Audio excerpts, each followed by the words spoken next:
حلال کو تلاش کرنے کی ترغیب دی ہے اور رزق حلال کے فضائل اس میں بیان کیے گئے ہیں۔ اللہ تبارک و تعالیٰ نے ارشاد فرمایا فَإِذَا قُضِيَتِ الصَّلَاةُ، جب نماز جمعہ کے لیے تمہیں بلایا جائے تو آؤ اور آ کر نماز جمعہ ادا کرو، اپنا کاروبار زندگی ترک کر دو، لین دین سب کچھ روک دو اور یہاں آ کر نماز جمعہ ادا کرو۔ فَإِذَا قُضِيَتِ الصَّلَاةُ، جب نماز جمعہ ادا کر چکو، فَانتَشِرُوا فِي الْأَرْضِ، تو دوبارہ پھر زمین میں پھیل جاؤ، اپنے اپنے کاروبار کی طرف نکل پڑو، اپنے اپنے کاموں کی طرف نکل پڑو۔ وَابْتَغُوا مِنْ فَضْلِ اللَّهِ، اور اللہ تبارک و تعالیٰ کے فضل کو تلاش کرو۔ وَاذْكُرُوا اللَّهَ كَثِيرًا، اور اللہ کو کثرت سے یاد بھی کرو۔ لَعَلَّكُمْ تُفْلِحُونَ، اسی وجہ سے تم کامیاب ہو جاؤ۔ تو اس آیہ مبارکہ میں 4 باتوں کا ذکر ہے۔ سب سے پہلی بات نماز جمعہ کی تکمیل ہے۔ جو دہری قسم کے لوگ، رامدی کے فالوورز اور رامدی ذہنیت کے مالک اور نماز جمعہ کے منکر یہ کہتے ہیں کہ جمعہ کی نماز فرض کوئی نہیں ہے، اور ضعف الاعتقادی اور کمزور ایمان کے مالک اور ٹمپریری طور پر صرف اپنے دفتروں میں جو ہے وہ نماز جمعہ کی کارروائی پوری کرنے والے اور چل کے مسجد کی طرف نہ آنے والے، تو سب سے پہلے تو ان کو اس آیہ مبارکہ سے عبرت حاصل کرنی چاہیے کہ اللہ تبارک و تعالی نماز جمعہ کی طرف بلا رہے ہیں، اللہ خود بلا رہے ہیں۔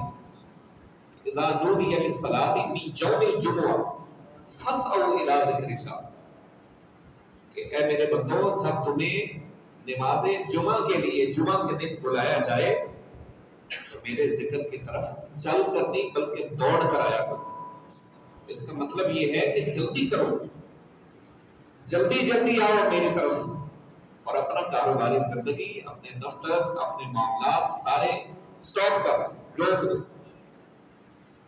اب یہ دو الفاظ میں اور قرآن کا حکم ہے کہ نماز جمعہ کے لیے آؤ، باقی ساری شرائط جمعہ کی بعد میں ہے۔ سب سے پہلا حکم یہ ہے کہ نماز جمعہ کے لیے آؤ، جیسے بھی آؤ۔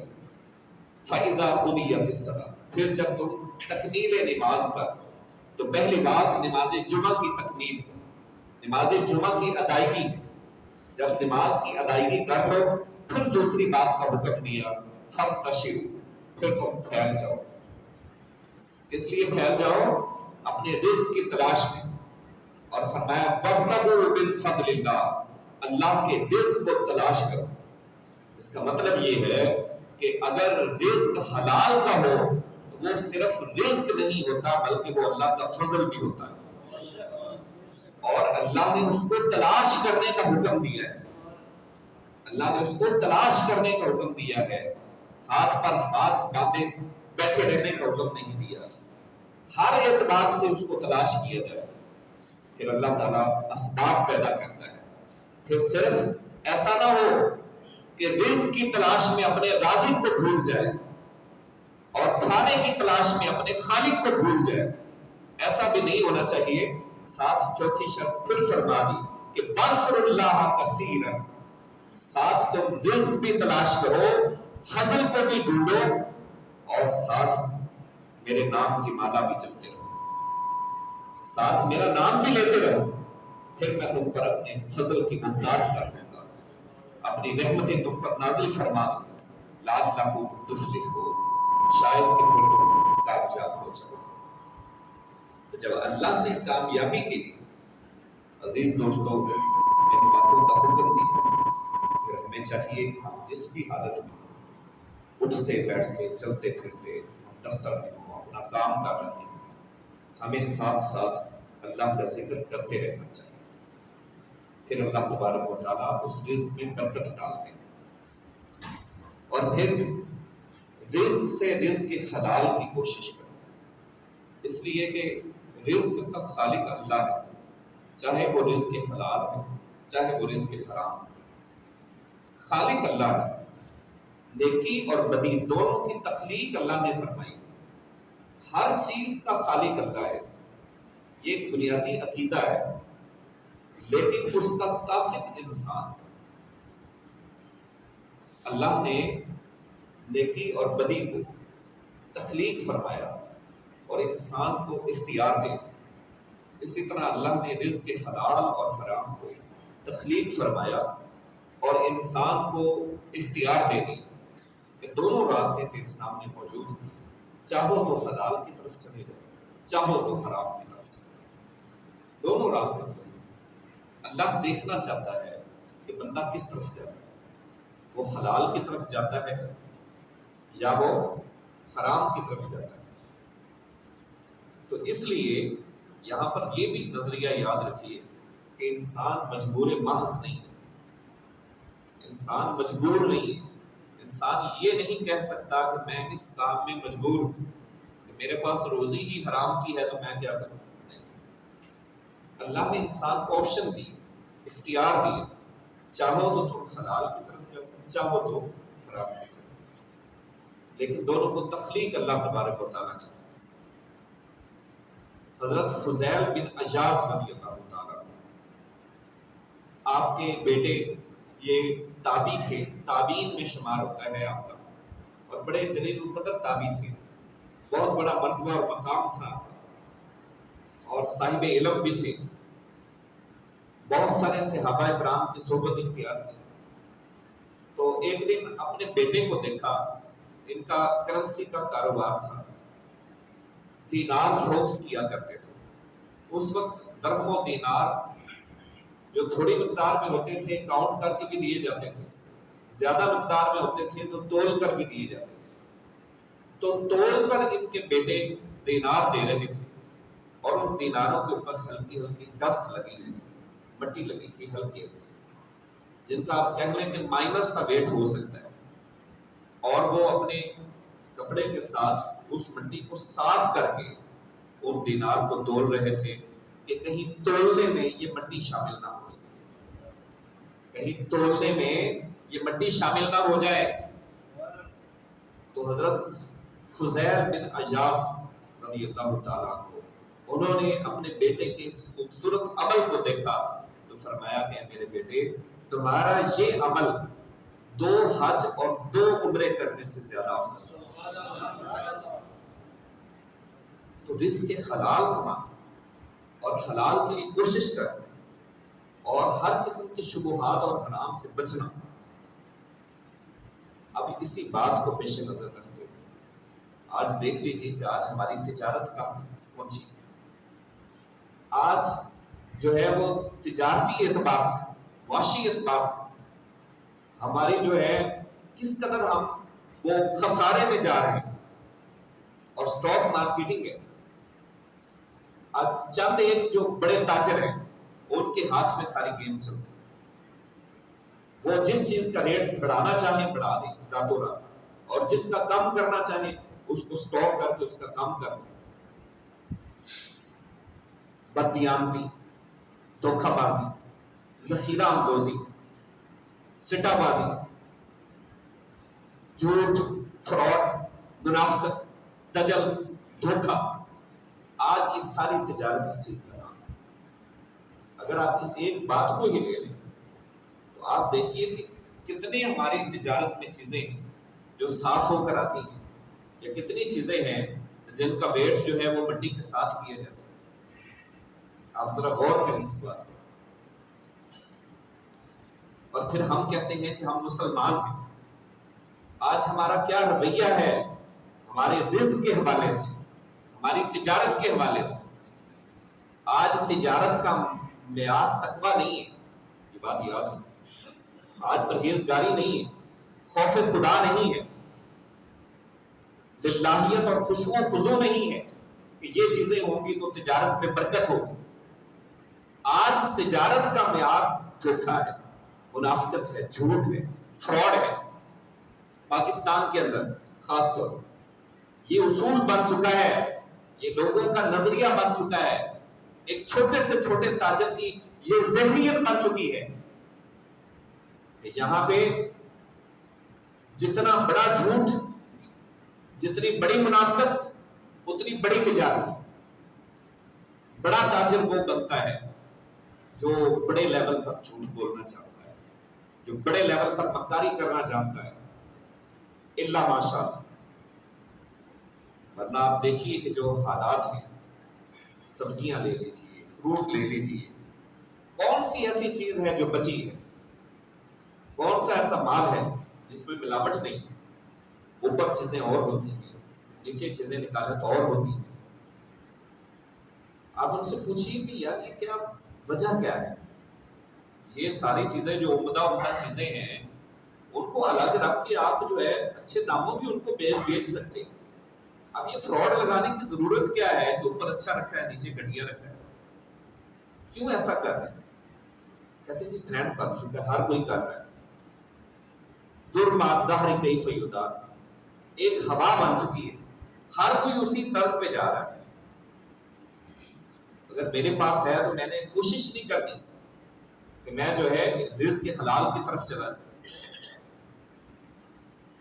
وہ کہتے ہیں کہ اس میں بچت نہیں ہوتی، کیا کریں، مر جائیں گے۔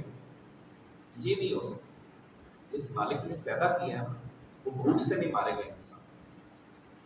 انسان کو چاہیے کہ وہ کوشش کرے۔ اب وہ اس قسم کے ہتھ کنڈے استعمال کر کے رشوت لی، بددیانتیاں کی، ناجائز قبضے کیے، لوٹ مار کی، اور اس طرح کے ٹرینڈ بن چکے ہیں جگہ جگہ۔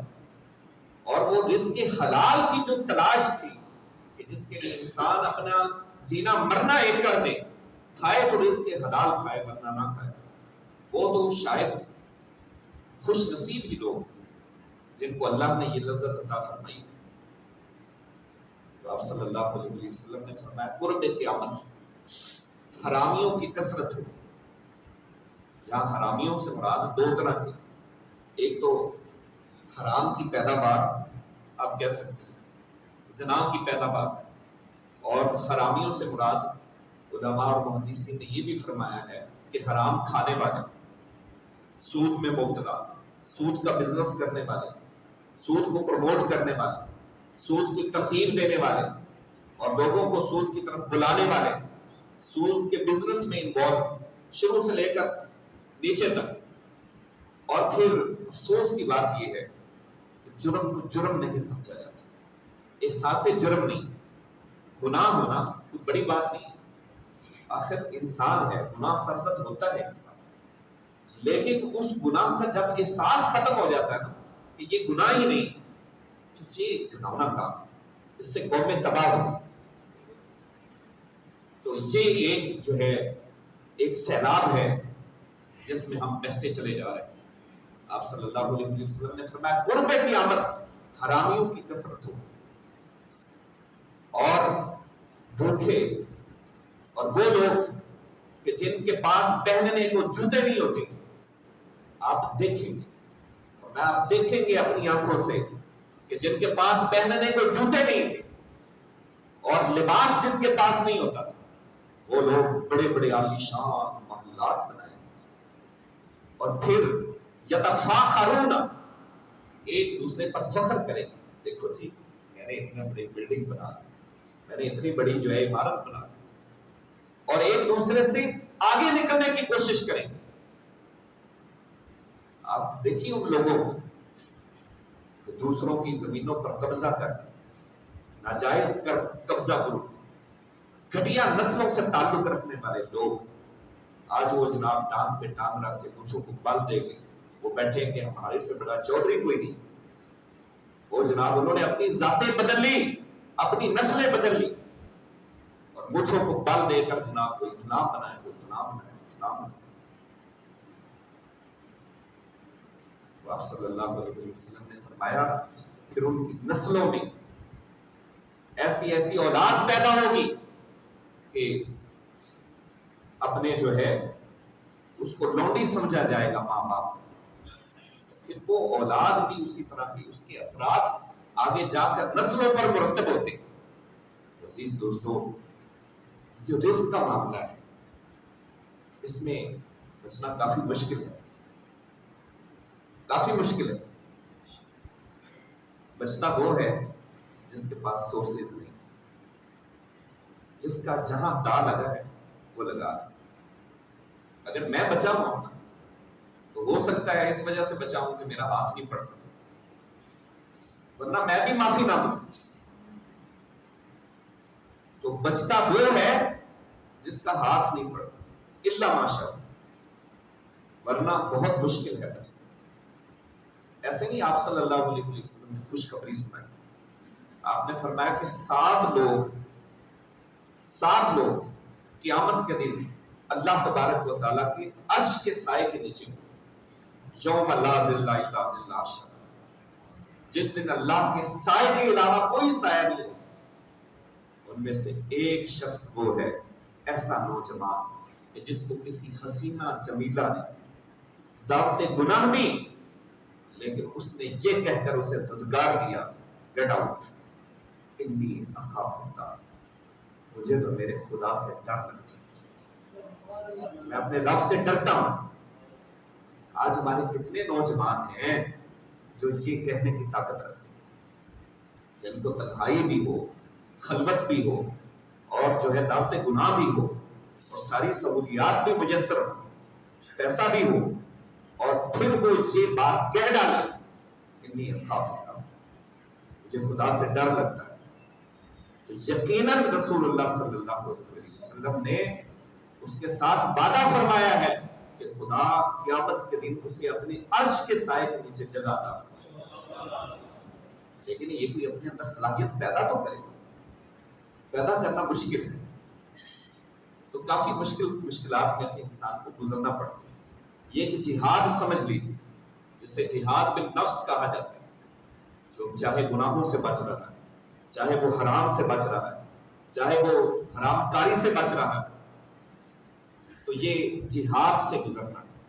اس لیے علامہ اقبال نے کہا کہ شہادت ہے مطلوب و مقصود مومن، نہ مال غنیمت نہ کشمت گشائی، 2 عالم سے کرتی ہے بیگانہ دل کو، عجب چیز ہے یہ لذت آشنا۔ یہ وہ لذت جس کو مل جاتی ہے تو پھر اسے وہ دنیا کی چیزوں سے اس کو بیگانہ کر دیتی ہے۔ انسان سب کچھ کرتا ہے، کاروباری زندگی کرتا ہے، لیکن نظر اس کے اس گوشت کے لوتھڑے کی طرف ہوتی ہے جو انسانی سینے کے اندر شاید دل کے نام سے دھڑکتا ہے کہ بندے جو کچھ بھی کر لیکن اپنے دل کو پاک صاف رکھ۔ فرمایا سنو، انسانی جسم کے اندر ایک لوتھڑا ہے، اگر وہ ٹھیک ہے تو پورا جسم ٹھیک، اگر وہ خراب ہے تو پورا جسم خراب۔ الا وہی القلب، سنو، اور وہ دل ہے۔ تو جس نے دل کا خیال رکھا اور دل کو ان چیزوں سے پاک رکھا اور اس کی طرف اس کی رغبت نہ ہوئی، تو پھر اگر کہیں پر خدا نہ خواستہ ایسی مجبوری بن بھی جاتی ہے کہ جہاں پر اس کو جو ہے وہ گناہ کی طرف شاید کوئی مجبور کر دے، تو پھر اللہ تبارک و تعالیٰ کی مدد اس کے سامنے حال ہوتی ہے۔ پھر اللہ خود اس بندے کو بچاتا ہے کہ بندے آج تک تو خود اپنے اختیار کے مطابق بچتا رہا، جو میں نے تجھے اختیار دیا تھا، لیکن اب جب تیرے اختیار سے بات باہر ہو گئی ہے تو میں تو مختار کل ہوں نا، آج میں تیری حفاظت فرماؤں۔ تو اللہ خود اپنے اس بندے کی حفاظت کرتا ہے۔ لیکن آج ہمارا طرز زندگی بدل چکا ہے، ہمارے اصول تبدیل ہو چکے ہیں۔ ہم کیا سمجھتے ہیں؟ ہم یہ سمجھتے ہیں یہاں پر کم تو لو، فراڈ لگاؤ، دھوکہ دو، جھوٹ بولو، جو کچھ کر سکتے ہو کرو، اور اس کے بعد عمرہ کر کے پاک صاف ہو جاؤ۔ یہ کیا ہے؟ یہ مجھے اور آپ کو دھوکہ نہیں دے رہے، یہ انسان اپنے خدا کو دھوکہ دے رہے۔ آپ کیا سمجھتے ہیں کہ یہ جو ہے یہ ٹریجڈی خدا اس کو نہیں جانتا؟ خدا اس کو نہیں جانتا۔ ایک آپ کا افسر جس کے آپ ماتحت کام کر رہے ہیں، وہ ہماری چلاکیاں سمجھ جاتا ہے، وہ ہماری اونچ نیچ ساری سمجھتا ہے کہ کہاں کہاں سے لوگوں کے پاس کون کون سے حربے ہوتے ہیں۔ تو خدا کیا ہمارے حربے نہیں سمجھتا؟ اب خدا کے لیے کتنے مخلص ہیں، اور کئی تو جن کو اللہ نے جو ہے وہ یہاں پر ان کے امتحان کے لیے رزق عطا فرمایا ہوتا ہے، اور شاید اگر رزق پاک ہو نا تو اس طرح کی حرکتیں نہ ہو، رزق اگر پاک ہو تو اس طرح کی حرکتیں نہ ہو، وہ رزق پاک ہی نہیں ہوتا، اس لیے کہ حرام کی روزی حرام پر ہی لگتی۔ کہتے ہیں نا کہ کپڑے اگر چوری کے ہوں تو گز ڈانگا نہ ملے جاتے ہیں، کپڑے چوری کے ہوں تو گز ڈانگا نہ ملے جاتے ہیں۔ تو جو حرام سے جس طرح روزی آتی ہے اس نے پھر وہیں پر ہی کہیں پر خرچ ہو جانا۔ تو کئی عمرہ کرنے بھی جاتے ہیں تو براستہ دبئی سے ہو کر جاتے ہیں، تو پہلے جو بھی بدکاریاں اور فحشیاں کر لیں، اس کے بعد وہاں سے گناہوں سے پاک ہو کے تو پھر پاکستان آ جائیں، تو اس طرح ان کا راؤنڈ لگتا ہے، یہ ٹرینڈ بن چکا ہے۔ تو عزیز دوستو، آپ ایک مثال سمجھیے بڑی خوبصورت کہ حلال روزی کتنا انسان کی طبیعت پر، اس کے خاندان پر اثر انداز ہوتی ہے۔ یہ پانی ہم جو پیتے ہیں، آج کل بچے کو اس کا شعور آ گیا، ہم ڈائریکٹ یہ نل کا پانی پینے سے گریز کرتے ہیں، سوسائٹیز کے اندر فلٹریشن پلانٹ لگے ہوئے ہیں، منرلز کو ہم پریفر دیتے ہیں، ترجیح دیتے ہیں، گندا پانی پینا ہم دوبارہ نہیں کرتے، پیاسا رہ لینا دوبارہ کر لیتے، لیکن گندا پانی پینا دوبارہ نہیں کرتے۔ ایک بچے سے بھی پوچھ لینا تو وہ بھی آپ کو 10 منٹ اس کے فضائل گن کے سنا دے کہ بھائی یہ آپ کے معدے کو تباہ کر دیتا ہے، کڈنی کو تباہ کر دیتا ہے، آپ کے گردے اس سے ڈیمیج ہو جاتے ہیں گندے پانی سے، اور ہیپاٹائٹس اور پتہ نہیں کیا کیا بیماریاں اس سے لاحق ہوتی ہیں۔ اگر لیکوڈ فارم میں گندا پانی انسانی بدن میں جاتا ہے اور وہ بدن کو تباہ و برباد کرتا ہے، وہ کڈنی اور معدے کو تباہ کر دیتا ہے، تو پھر مجھے بتائیے جو رزق گندا انسانی جسم کے اندر داخل ہوتا ہے وہ جسم کو کس طرح برباد کرتا ہے۔ اور یہ بات یاد رکھیں، اگر گندا پانی صرف جسم کو تباہ کرتا ہے اور معدے اور کڈنی کو برباد کرتا ہے، تو جو گندا رزق ہے وہ انسان کی نسلوں کو برباد کرتا ہے، اس سے نسلیں تباہ ہوتی۔ ایک شخص نے 15 منٹ کی میرے سامنے بحث کی، وہ بھی کہیں جا کر جو ہے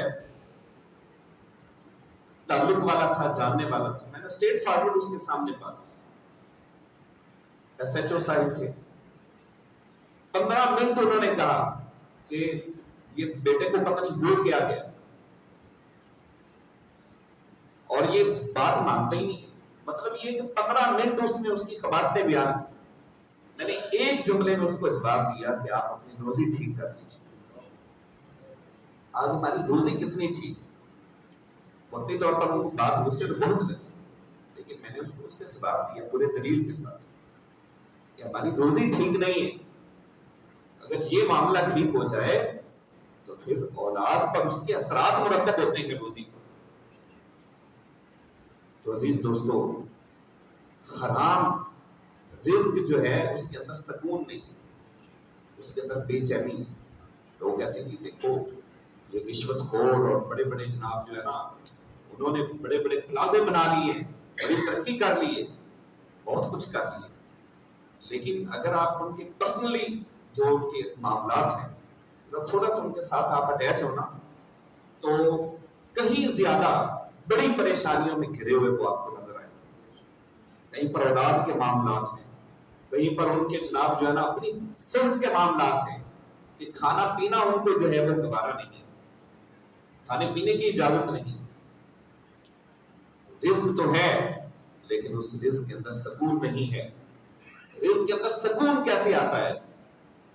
ایک حدیث پاک سماعت فرمائیے، ایک شخص بارگاہ رسالت مآب میں آئے اور عرض کرنے لگے، یا رسول اللہ صلی اللہ علیہ وسلم، میں اتنی جو ہے مجھے تنخواہ ملتی ہے، کام کرتا ہوں میں، لیکن بے چینی سی ہے اور اس میں برکت نہیں رہتی، ایسے بہت جلدی ختم ہو جاتے ہیں۔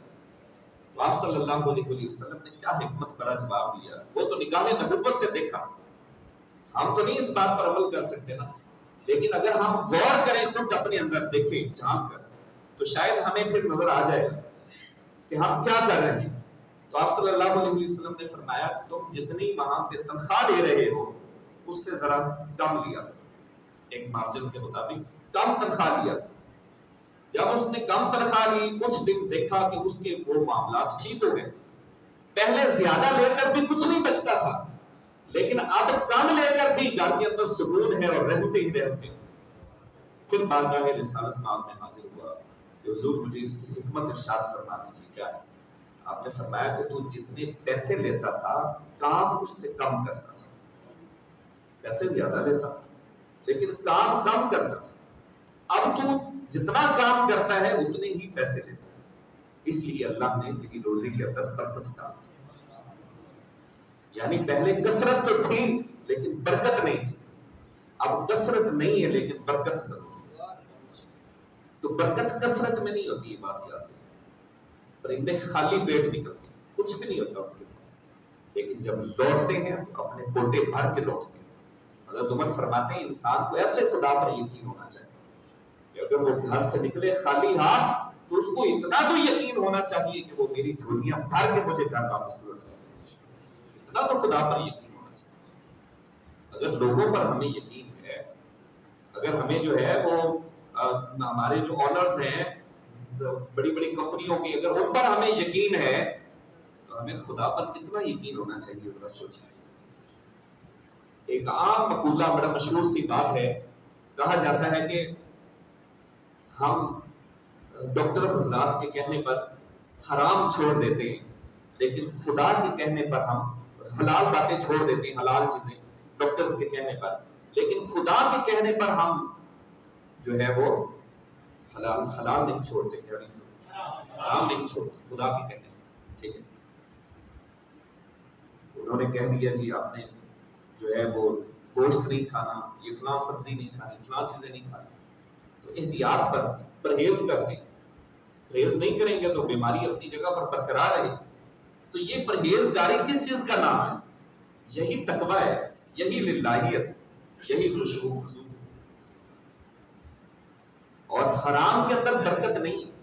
شیخ سعدی رحمۃ اللہ علیہ بڑی خوبصورت بات فرماتے ہیں. آپ فرماتے ہیں کہ ہاتھی جسامت میں بہت بڑا ہے لیکن وہ حرام ہے, اس کی نسبت بکری چھوٹی ہے لیکن وہ حلال ہے. مطلب ہے حلال چیز تھوڑی ہوگی لیکن باعث برکت ہوگی, حرام چیز زیادہ بھی ہوگی تو برکت نہیں ہوگی. اور ان جانوروں میں دیکھیے حلال میں اللہ نے کتنی برکت رکھی کہ جو حرام جانور ہیں وہ 9 بچے دیتی ہیں لیکن پھر بھی نظر نہیں آتی, اور حلال جانور کے 1 یا 2 ہوتے ہیں اور لاکھوں کی تعداد میں ذبح ہوتی ہیں. حج پر لاکھوں قربانیاں ہوتی ہیں, یہاں پر لاکھوں قربانیاں ہوتی ہیں, لیکن پھر بھی ہر سال اس سے 2 گنا تعداد میں اللہ تعالیٰ عطا فرماتا ہے. اس لیے کہ حلال کے اندر برکت ہے اور حرام میں برکت ہے. آج وہ جو ہے حدیث پاک میں آتا ہے کہ انسان جب گناہ کرتا ہے تو اس کے دل پر ایک کالا دھبا لگ جاتا ہے, پھر جیسے جیسے وہ اس پر پکا ہوتا چلا جاتا ہے اور وہ کہتا ہے کیا ہو جانا ہے, کچھ بھی نہیں ہونا. ہوتا تو ظاہری طور پر کچھ بھی نہیں ہے لیکن دل اس کا کالا ہو جاتا ہے. اور اس کے مد مقابل جو شخص بچنا شروع ہو جاتا ہے اور اپنے پاؤں پر ثابت قدم رہتا ہے کہ جو بھی ہو جائے میں نے ہٹنا نہیں, پھر اس کا دل پاک اس طرح ہوتا ہے کہ اس کا دل نور کا منبع بن جاتا ہے, روشنی کا چراغ بن جاتا ہے, پاک صاف ہو جاتا ہے اس کا دل. اور حضور صلی اللہ علیہ وسلم نے فرمایا جو شخص رزق حلال کماتا ہے, کبھی زندگی میں انسان ایسے گناہ کر بیٹھتا ہے جو کہیں پر معاف نہیں ہوتے. اس کی گناہ اس طرح کی گمبھیر قسم کے ہوتے ہیں, وہ جلدی خدا معاف نہیں کرنا چاہتا. خدا بندے کو دیکھنا چاہتا ہے کہ ذرا اس نے مجھ سے جو ہے یہ ڈرا نہیں ہے, اس نے اس طرح کے بڑے بڑے گناہوں جرم کر دیے, تو میں دیکھتا ہوں یہ کہاں تک جاتا ہے. تو وہ اس کے جلدی معاف نہیں ہوتے. لیکن ایک بات ضرور ہے, فرمایا کہ جب انسان صبح سے لے کر شام تک رزق حلال کی خاطر تگ و دو کرتا ہے اور وہ اپنے جسم کو، باڈی کو، دماغ کو، ذہن کو اس میں ہمہ تک مصروف رکھتا ہے. اور جب وہ رات کو اپنے بستر پہ آ کر لیٹتا ہے اور وہ جو سارے دن کا تھکا ہارا انسان رزق کے حلال کی خاطر جب وہ اس کی آہ نکلتی ہے، جب اس کی آہ نکلتی ہے، جب وہ کمر کو سیدھا کرتا ہے، لیٹتا ہے، تو وہ جو اس کی آہ ہے اس کی وجہ سے اس کے وہ گناہ بھی دوستوں معاف ہو جاتے ہیں جو کہیں بھی معاف نہیں ہوتے. یہ ہے وہ رزق کے حلال کی آہ. تو پھر ہم کہتے ہیں جی رشوت نہیں کھائیں گے تو کیسے پوری کیسے پڑے گی؟ اتنی تنخواہ نہیں ہے جناب. لوگ دلائل دیتے ہیں. آپ بتائیے 50-60 ہزار 70 ہزار تنخواہ ہے تو آج کل تو 1.5-2 لاکھ کمانے والوں کی پوری نہیں پڑ رہی، تو ہم کہاں سے کریں؟ اس لیے ہم مجبور ہو کر رشوت لیتے ہیں. اور جو سود کھانے والے ہیں وہ کہتے ہیں کہ دیکھیں ہم 60+ ہیں، ہم کہاں پہ جائیں؟ ہم 60+ ہو چکے ہیں، ہمارا کمانے والا آگے پیچھے کوئی نہیں. تو اگر ہم جو ہے پلس نہیں کریں گے، یہ سیونگ اکاؤنٹ نہیں بنائیں گے، آپ بتائیے کدھر جائیں؟ لاجک کا مطلب عقل میں دیکھو نا فتور بیٹھ چکا ہے. شیطان نے ایسے حربے نکال دیے، اس نے اس کو مطمئن کر رکھا ہے کسی نہ کسی اینگل سے. لیکن یاد رکھیے اگر شیطان مطمئن کر سکتا ہے تو رحمان بھی اپنے بندوں کو مطمئن کر سکتا ہے. ٹھیک ہے، جو رحمان کے راستے پر چلنے والے ہیں وہ بھی مطمئن ہیں، وہ اپنے طور پہ مطمئن. وہ کیسے مطمئن ہے؟ سن لے ذرا.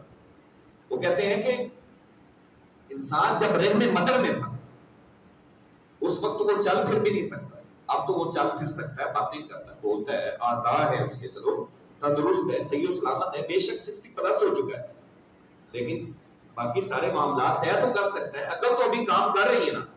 لیکن جب ابھی رحم مدر میں تھا اور اس کے ہاتھ پاؤں بھی حرکت نہیں کرتے تھے، ابھی اس کے دانت بھی نہیں نکلتے تھے، لیکن اس وقت بھی رب ذوالجلال نے اس کی مدر کے سینے سے اس کو رزق عطا فرما دیا تھا.